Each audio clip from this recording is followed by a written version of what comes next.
Yes, God.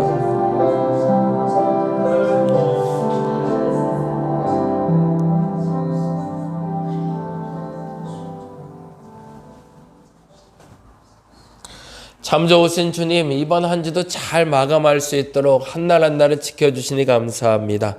오늘을 주신 것이 주의 은혜고 나에게 삶을 주신 것이 주의 은혜를 믿고 살아가게 하여 주옵소서.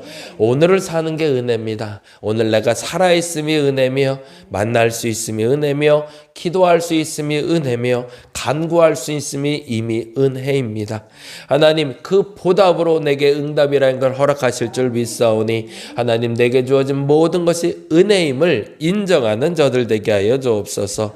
그래야 다음이 시작됩니다. 그 풍성한 은혜가 내게 있었음을 진심으로 마음으로 고백하는 한날 되게 하여 주시옵소서.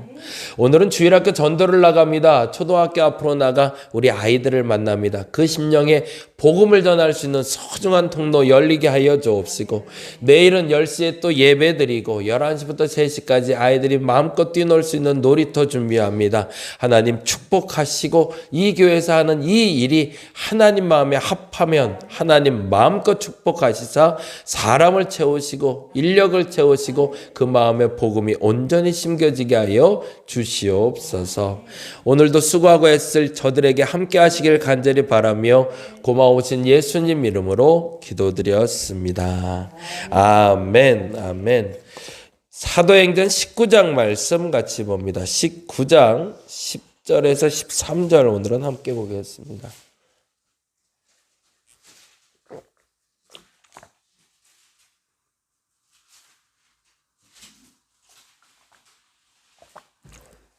사도행전 19장 10절에서 13절 우리 같이 한 목소리로 천천히 읽겠습니다.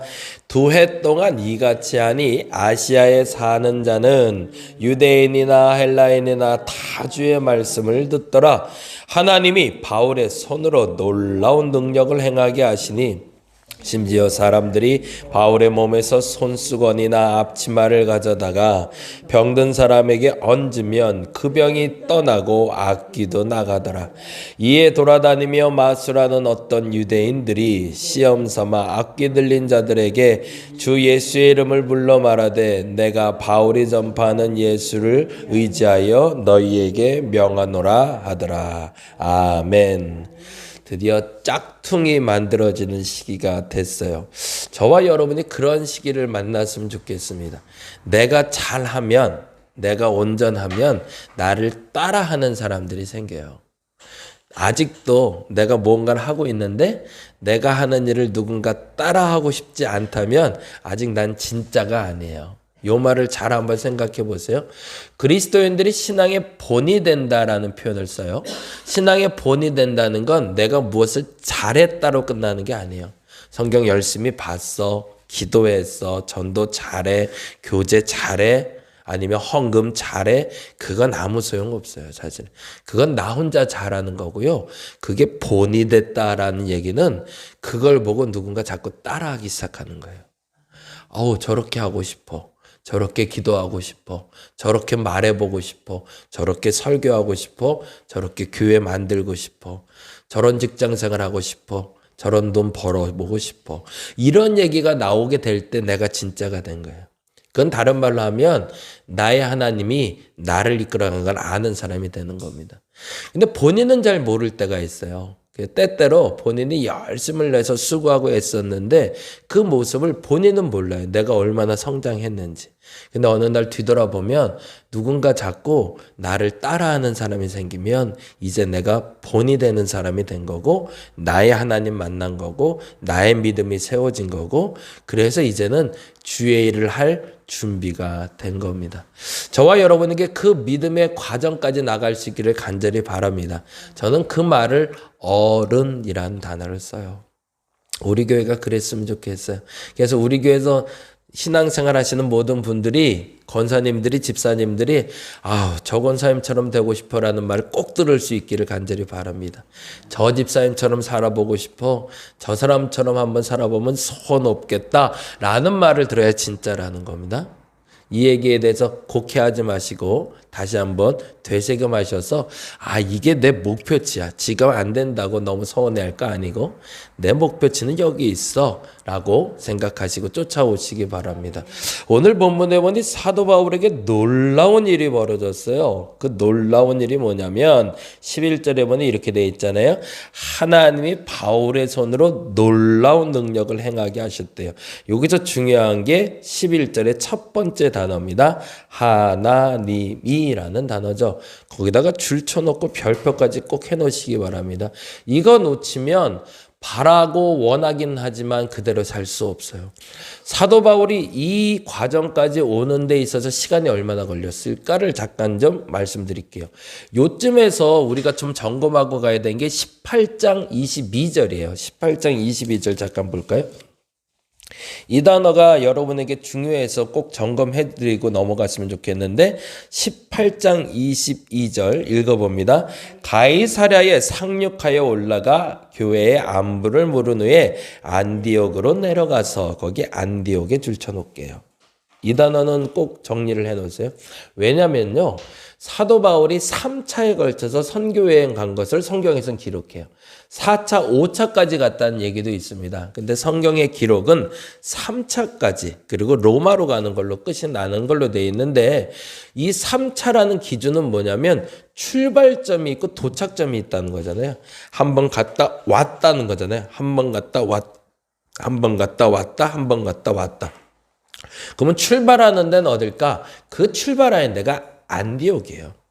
그래서 이 안디옥에서 출발해서 예루살렘 종교회가 있었던 15장까지가 첫 번째 선교여행. 그리고 예루살렘 종교회를 끝나고 다시 한번 출발한 게 두 번째 선교여행. 그리고 세 번째 선교여행을 출발할 때의 시점은 갔다 와야 되잖아요. 그럼 어디로 온 거죠? 안디옥으로 간 거죠. 그러니까 안디옥에서 출발해서 안디옥으로 끝났을 때가 한 여행이 끝났다라고 보시는 거예요.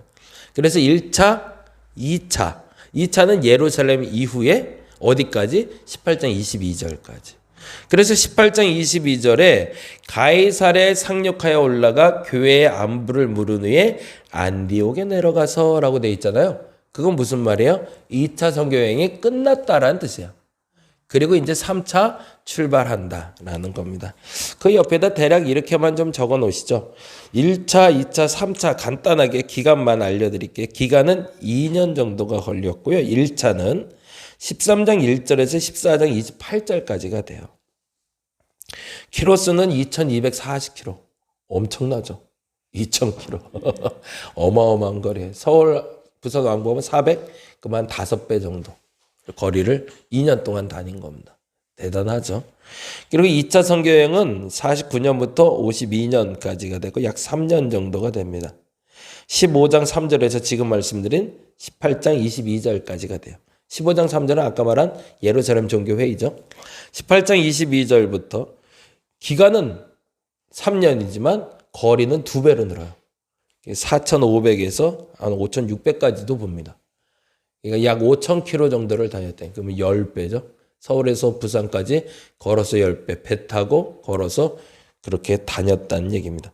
3차 선교여행이 53년부터 58년까지. 이 기간이 조금 길어요. 6년. 왜냐하면 에베소에서만 3년을 보내거든요. 꽤 오랜 기간 그곳에서만 목회합니다. 그리고 2차 선교여행 때는 고린도에서 1년 6개월을 보냈었죠. 역시 기간은 53년에서 58년까지 6년이 되고요. 거리수도 역시 4,500에서 5,600까지 그 거리 전체를 해서 한 5,000km 정도를 봅니다. 그러면 사도 바울이 사역한 시간은 대략 몇 년 정도? 대략 10년 정도 사역을 한 걸로 봐요. 근데 시작이 47년 정도잖아요. 근데 예수님이 돌아가신 걸 우리가 33년 정도로 보고, 그리고 예수님 돌아가신 33년경에 예수님이 돌아가시고 교회가 세워지고 스데반이 죽을 때 사도 바울이 나타난 걸 보니 약 13년 동안 사역을 준비하고 한 10년 동안 사역한 걸로. 그래서 약 20년 정도 사역한 게 사도 바울의 사역 기간으로 봅니다. 그리고 이제 순교하는 걸로 마무리가 되죠. 대단한 열정을 가지고 사역을 했고 그 사역의 마무리 그리고 시작에 뭐가 있냐? 아까 말하더라 장소는 안디옥. 이거 머릿속에 기억해 놓으시고요. 사도 바울의 장소는 안디옥이다.